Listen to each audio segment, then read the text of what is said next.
So a year ago, we did not know each other, and after October 7th, I started spending way too much time than what is healthy for me on Twitter. And I started seeing this name, Shaun Maguire, clearly not a Jew,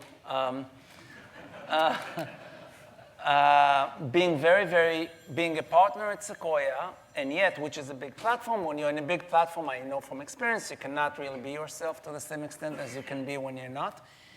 Being very vocal and open, and everything he wrote also happened to resonate with me.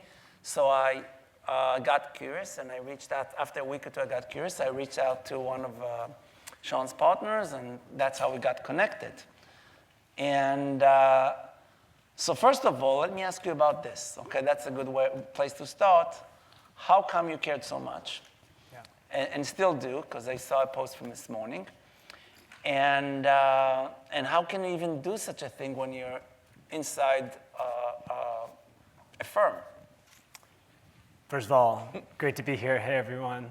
And I'm not used to being on the stage, so it's gonna take some practice. Look, so obviously Neither am I, by the way.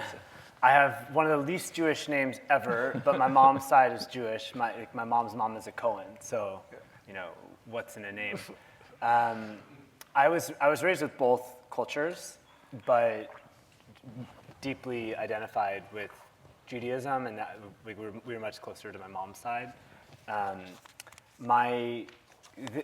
Really, like the one thing that was very formative for me as a young kid that stuck with me forever was just I had a great grandfather whose name was Arthur Cohen, and he was from California, but he went to Eastern Europe to be a geologist in the 1920s and 1930s, and he and his wife were in Romania like in 1936, and then they came back to California because they saw the anti-Semitism growing, and he was alive until I was 9, and he would tell my sister and I when we were kids that, you know, pretty extreme things, like someday people are gonna come try to kill us, and you know, there's only 2 places in the world that are safe for Jews, Israel and America, and someday we'll lose America, so you have to fight for both.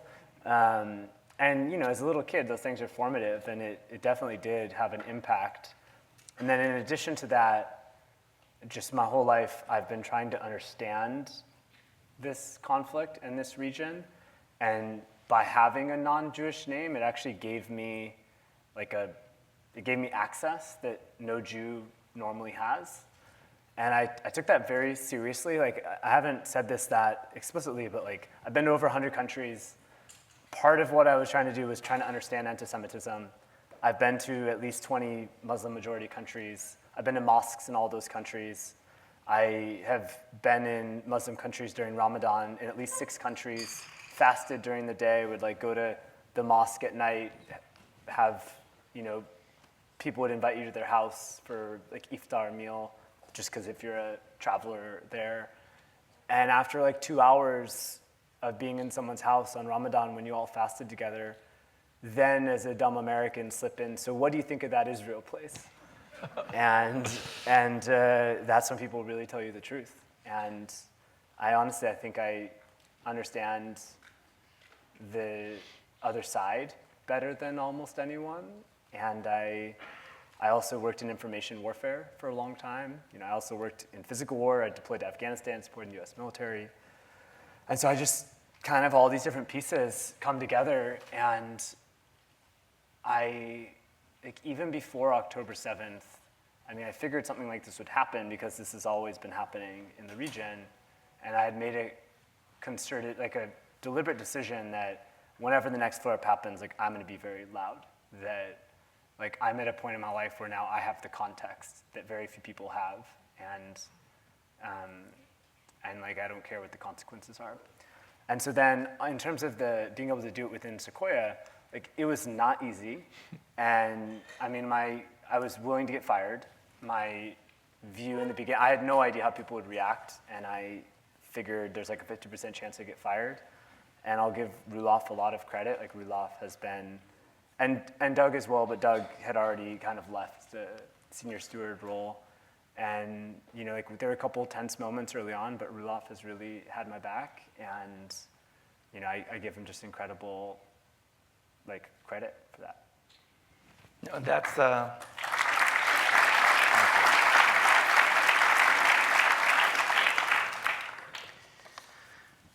And you glossed over the Afghanistan, which I want to get back to, actually, because I forgot about that.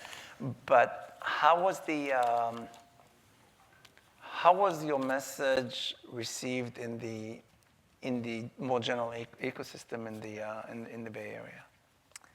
Yeah, I mean, look, it was unbelievably polarizing. This is one of the most polarizing topics ever, and like,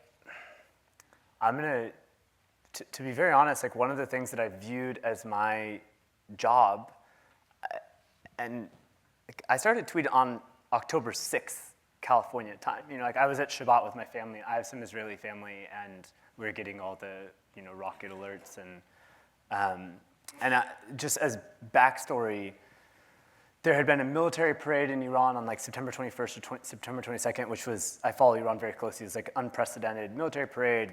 They had this few 100-meter long flag, and half of it was in Hebrew saying death to Israel. And the Ayatollah had 4 tweets the week before October 7th saying Israel's about to be destroyed. And normally only has like 1 per week. And just working in intelligence and stuff, all of my spidey sense was through the roof that something was about to happen. And so I was at Shabbat when I started to get the rocket attack alerts. My family was like, oh, it's no big deal, this always happens, but I could tell something was different. So I started tweeting on October 6th, was tweeting just a lot. I hadn't been through my tweets since October 7th until yesterday, because I wrote this kind of letter of optimism to Israel. And I mean, like I had some pretty good tweets on October 7th and October 8th. And the way I viewed it is I've tried to study all of the past conflicts and like what went wrong from an information warfare perspective. And so I wanted to this time to open new lines of attack, like in the information warfare battle from the very beginning. You basically, like all of us, we pay attention to this every day through the entire conflict. And Palestinians pay attention to it every day. But a typical like American maybe pays attention for 2 weeks or so, and then their eyes glaze over, they stop reading. And so it's that first 2 weeks is when you really have an opportunity to change people's perception of the conflict. And so from the very beginning, I mean, this is October 17th, but I was the first person to question the New York Times and the media on the Al-Aqli hospital bombing. Like, I was the first person in the world to question that. And I knew because in all the past conflicts, like obviously Hamas would use hospitals and mosques as base. And by having that context, you know, knew that when New York Times was reporting that less than 2 hours after an explosion, like they have no idea what the reality is. So like that was a direction. Another is from the beginning, I actually personally like collected all the UN resolution stats, because about 40% of UN resolutions, security resolutions, since they started publishing the data, so over the last 20 years, have been against Israel. And so like I started tweeting that early on, because people, they just start, all the media, AP, Reuters, et cetera, they use the UN as their source for the data. And UN uses either internal security resolutions or they use Hamas directly. And so just, I viewed my role as trying to open all these different battle fronts and then let other people kind of go in there. And so the reception, I mean, look, one tweet I had very early on October 7th, I said, as all of this conflict is about to play out, just keep in mind that there's 2 billion Muslims in the world and only 15 million Jews.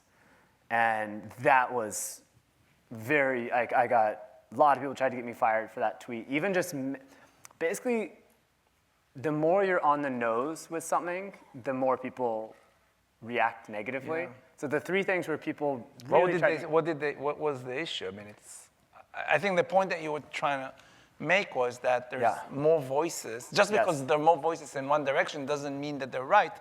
You know, it's natural, right? That was the point that you're trying to make? Yes, I was trying to give people context. So this is actually something that I had learned in the past by talking to, you know, the way you really learn is when like the conflicts are not happening and you can go have calm conversations with people. Right. And when I would talk to people, if you ask, I think this is going to be surprising for a lot of people in this room, but run this experiment. Sometime just go ask like a random person in America or in Europe, like how many Jews do you think there are in the world? Yeah. And they'll say like 100 million or something. They would overstate. And then say how many Muslims do you think there are? And they'll say like 50 million, 30 million. And that was my experience. And I'd run that experiment a lot of times. Yeah. And so I learned that this is actually, once you then ask someone those questions, they give you their answers, and then you say, actually, there's 2 billion Muslims and only 15 million Jews. People's minds are blown. And so just by giving people this context, it causes them to then view what they're seeing differently. So anyways, I tried to open up a bunch of these different things. The 3 that were the most controversial were that, and basically people were saying that I'm racist because I'm pointing out race statistics. Yeah. The second was when I questioned the New York Times on Al-Aqli Hospital, people were saying children are being murdered, but Israel and Shaun is minimizing the deaths of the murders. And then the third was I pointed out that Hamas uses child soldiers, and then in all the death statistics, like you have to factor that in, and that the official recruitment age for Hamas is 15, but that they've used suicide bombers as young as 11. And I mean, I got over 30 death threats for that tweet, literally. And it's just when you talk, it's a combination when you're on the nose, you're taking away power from the other side, and so then you're a threat. But it's also some people's minds, like if you mention children, it's such an emotional topic that people just lose it. Yeah, no, that the last point is very on point. I feel it when I watched Piers Morgan going back and back and back to the point that half the people in Gaza are children, as if this was the difference between this and World War II. And that's when he's asked, as if the Germans had more kids in World War II, Churchill would have, and the U.S. would have pursued the war differently. Anyways, I didn't think I would get carried away to that point. Maybe let's change gears, and maybe you can tell more. I mean, you alluded to some nuggets of your background, but maybe tell the audience more about your background, which was new to me also, fascinating to me also a year ago when we met the first time. Look, I have a very weird background in every way, and I think one thing that's I'm not a one-dimensional person. It's hard for people to understand my life because I've been doing 3 or 4 things in parallel at every point in my life. And so it's like there's been periods where I'm a founder and have a company, but I'm also doing military stuff, and I also was doing a PhD, and I've just been doing multiple things all periods. But basically from Southern California, lived with my grandparents and great-grandparents as a kid who were Jewish, and so I had that exposure. That said, on my mom's side, the family stopped practicing Judaism. My great-grandparents, when they came back from Romania, my great-grandmother became paranoid schizophrenic, and anything Jewish at all, she would have a big meltdown. She was actually paranoid schizophrenic, had electroshock therapy, was in a mental asylum. This is who? My great-grandmother. And this is before the Holocaust, or? This was kind of during. Basically, they left in 1936, but had a breakdown as all of that happened in America, though. So anyways, grew up in Southern California, was really into computers as a kid, was a horrible student, just did not follow rules. So for any of you with kids that are struggling, there may be hope at some point. I had a 1.8 GPA in high school, got an F in Algebra 2. That put a chip on my shoulder, and so I overcorrected and I ended up getting a PhD in physics from Caltech, started in math. But I started a couple companies. One is a cybersecurity company that we sold to Palo Alto Networks for $1 billion. I worked at DARPA, the research arm of the US government, for a few years, but continued doing work with them for 7 or 8 years afterwards. And on a lot of things, on information warfare, on cyber, on follow the money work, on actual physical war, and learned a lot. Truly learned a lot from that. It was a very essential experience for me to be able to have context now. And I've been an investor for 8 years now. Been at Sequoia for 5 years. And before that, Google Ventures, right? Yeah, GV for 3 years, Sequoia for 5. And you mentioned, but you didn't mention now. You mentioned before the military as well. How does the military come into the picture? Yeah, basically, so a lot of people, basically everyone in my family was in the military, the U.S. military, and so I had this exposure as a kid. and I've thought very seriously about like enlisting, but with a 1.8 GPA in high school, I would have gotten the worst job possible, so didn't do it. But when I was doing my PhD, when I was around 25 years old, I randomly met this woman, Regina Dugan. She's an amazing woman. She was running DARPA at the time. DARPA is the research, it's like the Moffat of America. Yeah, It's the that's research that's where the internet came out. Yeah, the internet, stealth technology, Yeah. GPS, lots and lots of stuff. And so she was running a special project.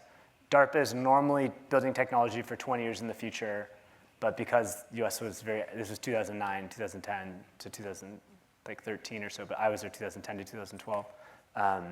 Basically, she wanted to run an operational program in Afghanistan and just it was an experiment, just hire really smart kids, like 5 to 10, and give us insane access. We would brief the Joint Chiefs that, once a month, we had an absolutely insane access and just go solve problems, which no one has ever really done.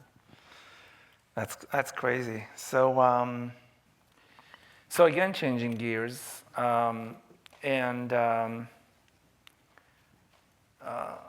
Sequoia started now enough. Maybe I don't know if everyone knows that, but after many years of being in Israel, but through sort of an affiliate model, right? It wasn't the main fund. They really shut down a few years ago, or you guys, I guess. But you reopened an office in Israel. I think it was your initiative, right? Personal initiative. Yeah.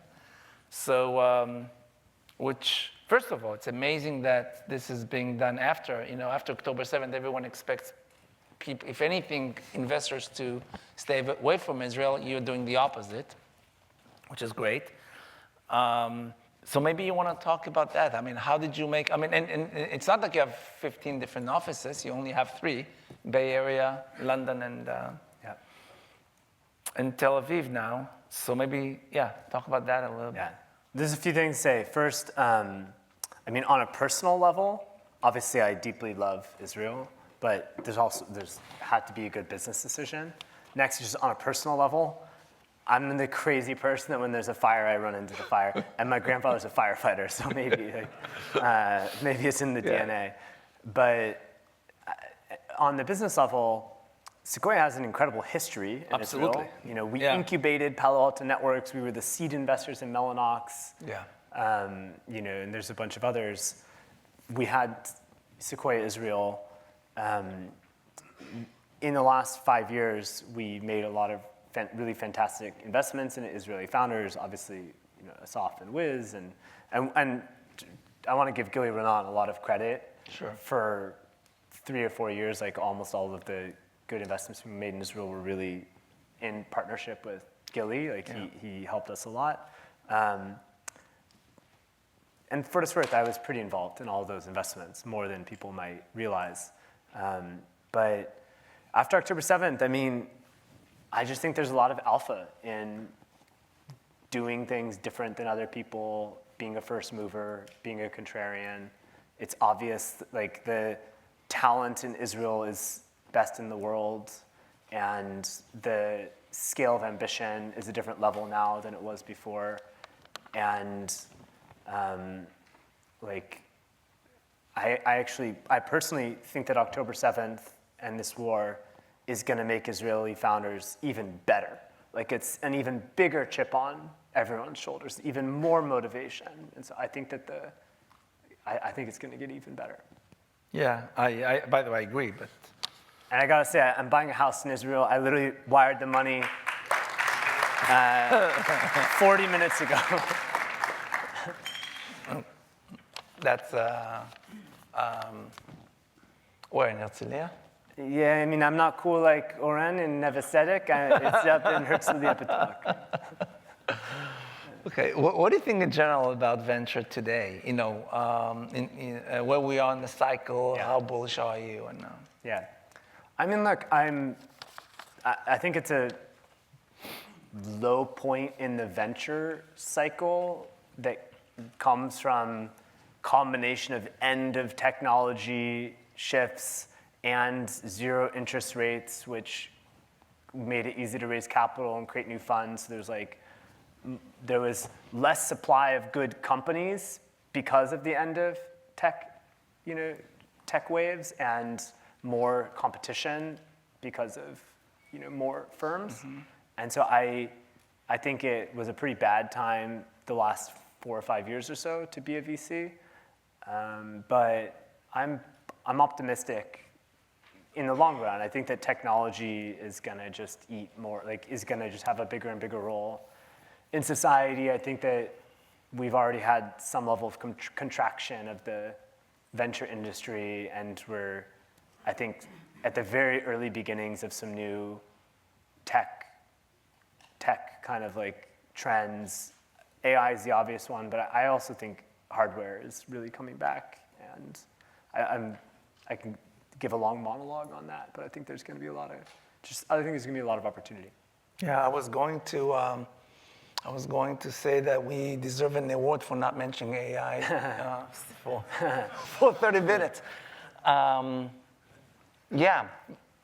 End of technology, but also beginning of a new cycle of technologies thanks to AI, right? I actually don't think it's just AI.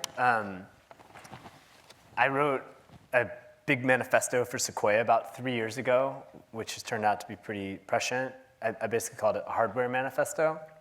And my argument was, so Sequoia, when you look at our returns, the first 25 years of the firm, almost all the money was made in hardware. For the last 25 years, almost all the money's been made in software. It's either hardware is dead or there was a secular period where software was the place to make money.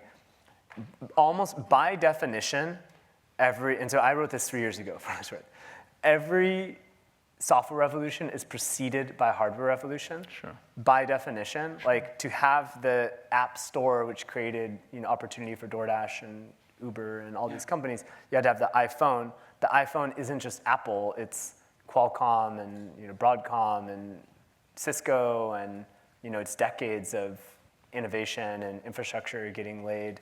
AI today it's not very good. There's not very much that's actually very good today. In 10 years it's going to be incredible, and there's certain pockets that are incredible, but I think that AI, I'm more excited about the hardware level of AI and have been for 3 years. But it's not just that, it's across the board. I think I can give 5 or 6 major areas of hardware where I'm very excited, and I think that we have to I think there's going to be a lot of money made there that will precede some of the next software revolutions. Interesting.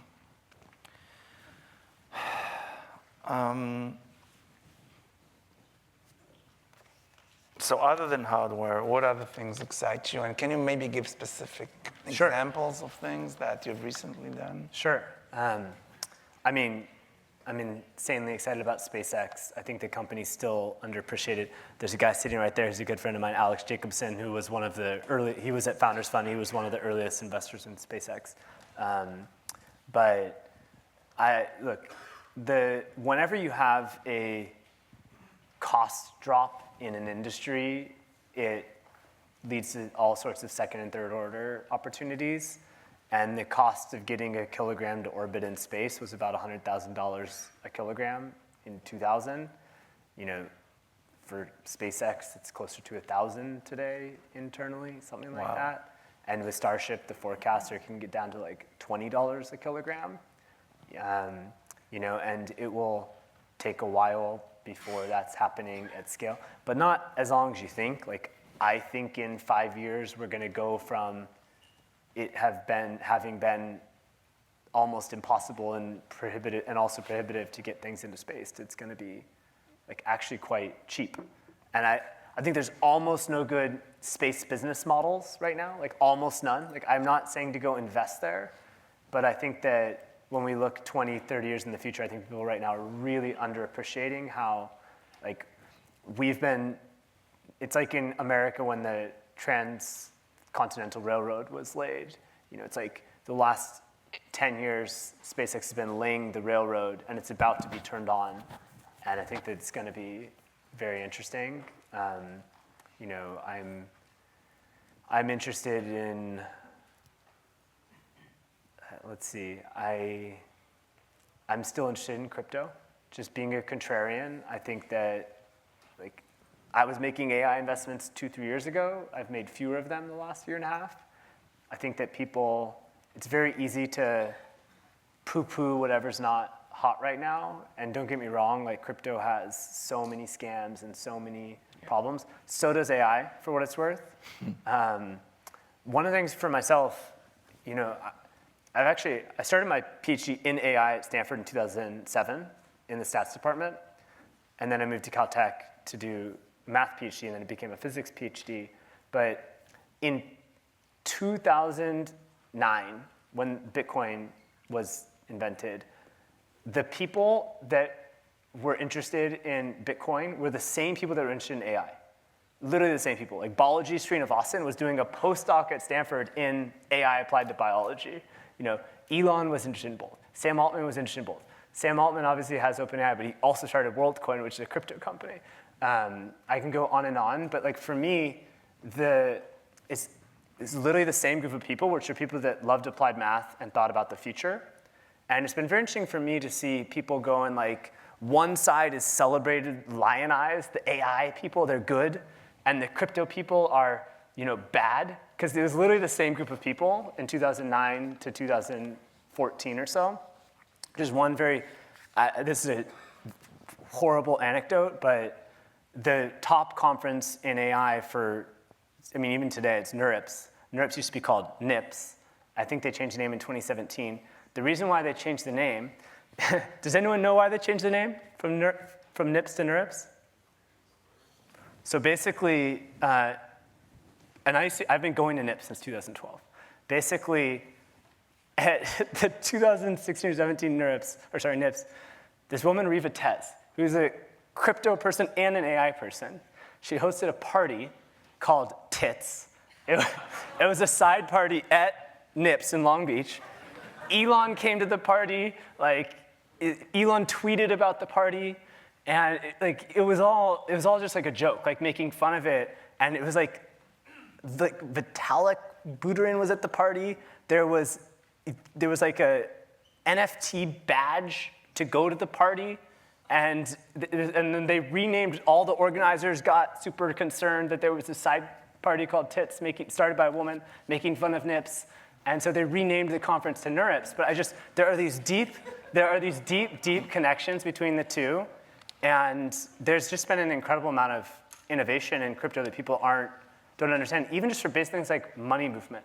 So like SpaceX now with Starlink uses Stripe for most payment processing, but the payment processing, it just doesn't work in really developing markets. Like it doesn't work in Malawi or Mali or Nigeria or a bunch of places. And so now SpaceX is using stable coins to get like money out of these real emerging markets. And it actually works, and it's instant and it's cheap. And it's something that people they're not paying attention to.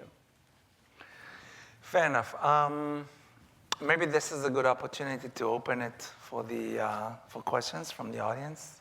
Noah has the mic, I see. Who has a question? You have one here. Hi. Would love to hear maybe a few examples on what are some verticals in hardware that you're really excited about, and what about those categories you think can make an impact over the next 10, 15 years? Yeah. I've been passionate about data centers for a long time. That turned out to be a pretty good, thing to be passionate about.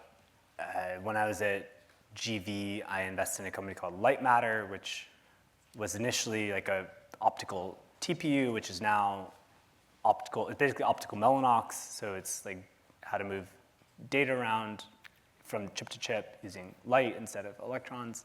And like basically with hardware, it takes a long time. Like the cycle time is much slower than software. And so whenever you have some big change, like, AI is very popular now, you don't change the whole supply chain in 1 year. It takes like 5 to 8 years. And I think that there's an incredible amount of opportunity for people that can understand physics and also how to fabricate devices and package them. And so I think that's an investment I made that I'm excited about, and that the broader theme is what are future data centers going to look like?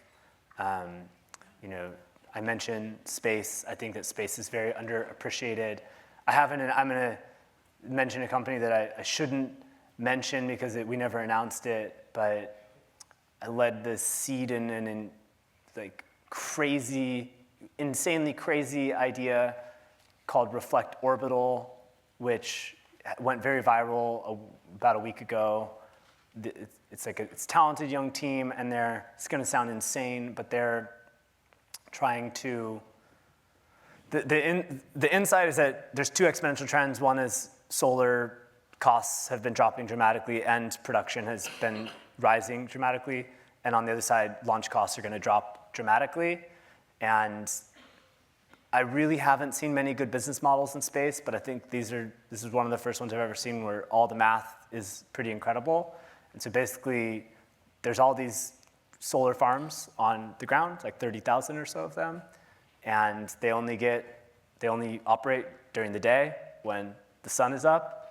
But these guys realized that you can extend the useful time of a solar farm by about 3 hours a day by reflecting sunlight at sunrise and sunset, so just like in that narrow band.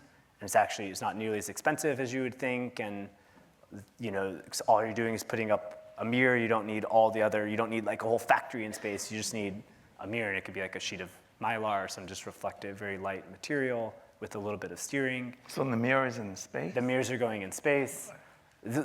These guys have had a couple very viral videos. Last week they had a video that probably got like 100 million impressions. It's insane. But like I'm only saying this specifically because there aren't many good business models in space yet, but they're going to be, and I think people don't quite appreciate this. Like, we're investors in SpaceX. I think Starlink is the best business ever. It's grown much faster. Like, I just did the math on AWS for Starlink. Like, Starlink got to where in 4.5 years has gotten to what took a decade for AWS to get to in terms of revenue scale, with much better margins, much better CapEx dynamics, et cetera. Anyways, I'm not saying to go invest in space. I think there'll be like 1 or 2 good space ideas a year for the next 4 or 5 years. But I think in 10, 15 years, people will underappreciate it. In hardware,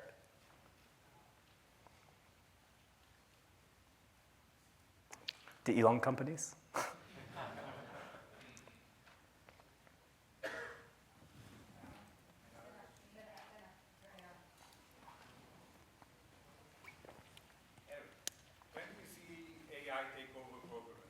I mean, when we will give the machine to do the whole thing in companies, or most of it? I don't know. You tell me. When do you think so? I think it's a couple of years. No. We'll start to see the mega programmers will be much bigger, but the low programmers will be replaced. You share this vision? I'm more in the like augmentation camp, like for at least the next 5 years or so. More like, I agree on some of the low level like stuff for translations, but for like enterprise programming where you have to really understand a full code base and all of that, I think it's probably 5+ years. But there's obviously a lot of progress happening. It's one of the more natural domains for AI. And those that are asking, if you can just introduce yourself, just say I'm a founder, I'm an investor, I'm a corporate investor, so we'll know who you are. No, that's too late. Yeah. You missed it. Hi, Guy here. I'm Guy. I'm an investor. You're obviously very long on Israel personally. Can you talk a little bit about Sequoia? Sequoia has had a very long relationship with Israel. Can you talk about the current status and what's the plan for the future? Sorry, what was the last point? What status? Is Sequoia actively looking to Yeah. increase its activities in Israel, and in what aspects? So one of the things that I think is maybe not obvious about Sequoia is we don't make as many investments per year as people might think. And obviously, the firm has been incredibly lucky over 50 years to have a lot of companies go and become legendary. But I mean, if you actually do the math, we invest in probably 6 new growth companies a year, 10 Series A's or so, and seed fluctuates. It depends on the definitions, because like, do you count $100,000 just kind of like what we call partner scout check, or only when you're leading the round? But seeds, it's probably 10 to 15 seeds a year.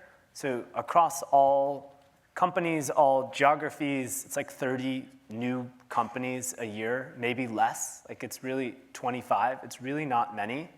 And I would say in Israel, the last few years, we've been doing about 3 or 4 investments a year. So somewhere between like 10 and 20% almost of our like new companies. So it's pretty extreme.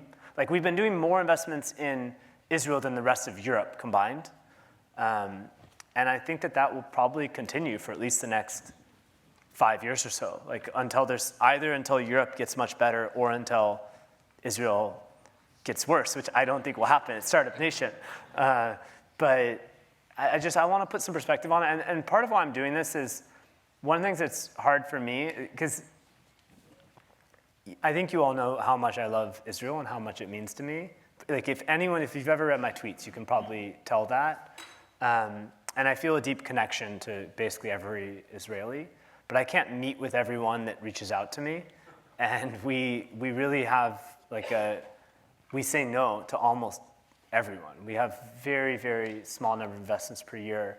And the things we invest in, there's a lot of randomness to it. It's like, do we have a thesis on that space? Do we believe there's a super strong why now? But so yes, very bullish on Sequoia's investments in Israel, but don't expect us to go do 30 a year. I think it'll be like 3 to 4, which is actually an extreme amount for Sequoia. Yeah, you have the mic, turn it on. Hello. Hi. Hi, my name is Darwin Ling. I'm the general partner and founder in Good AI Capital. We're a VC fund focused on early stage AI companies.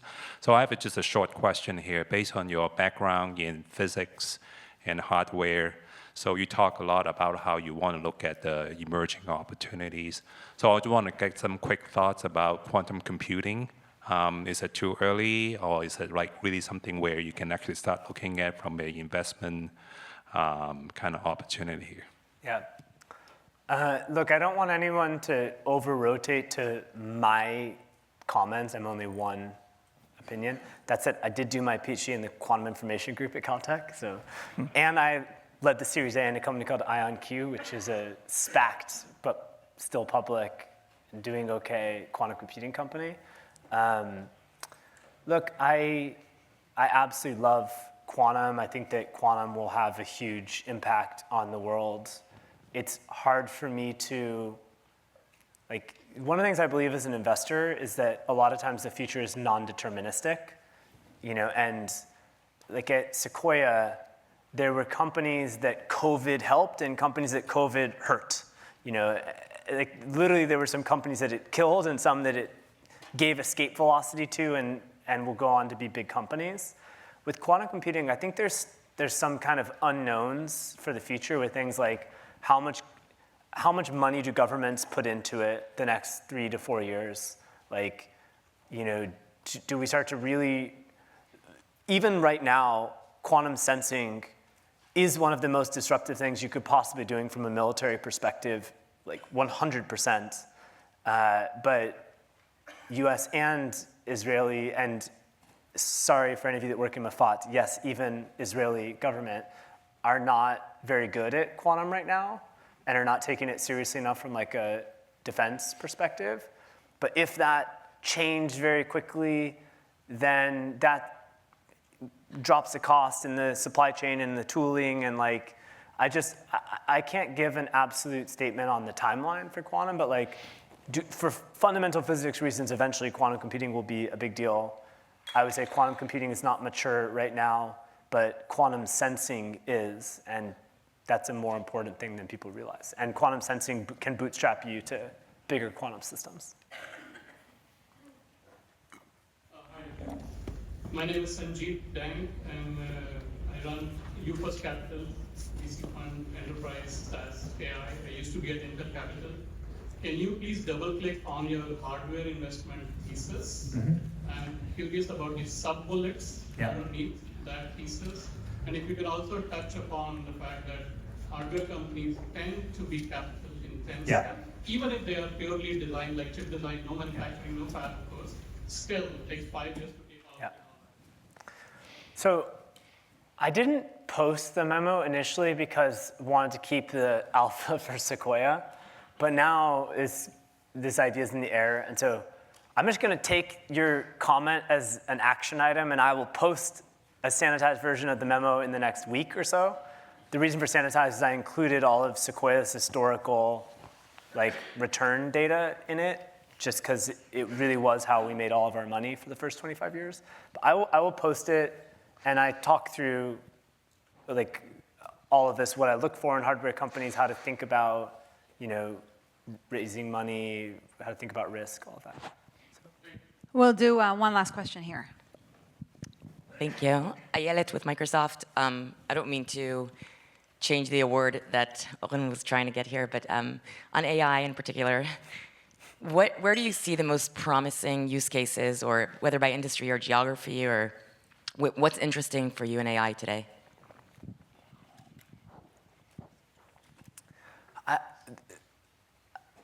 Unfortunately, I don't think I have any really novel. I think there are areas where I have very unique perspectives that no one else has. In the AI applications right now, I think everyone says basically the same thing. It's like the places where where it actually works right now are call centers. Voice more broadly, it's gotten good enough to where a lot of humans can't tell the difference. In translation, so anything that requires translating languages, you can now basically mimic humans. So, and then I think that coding is a space where you can reliably augment developers, make them a little bit more efficient. I don't think we're anywhere close to full code gen right now.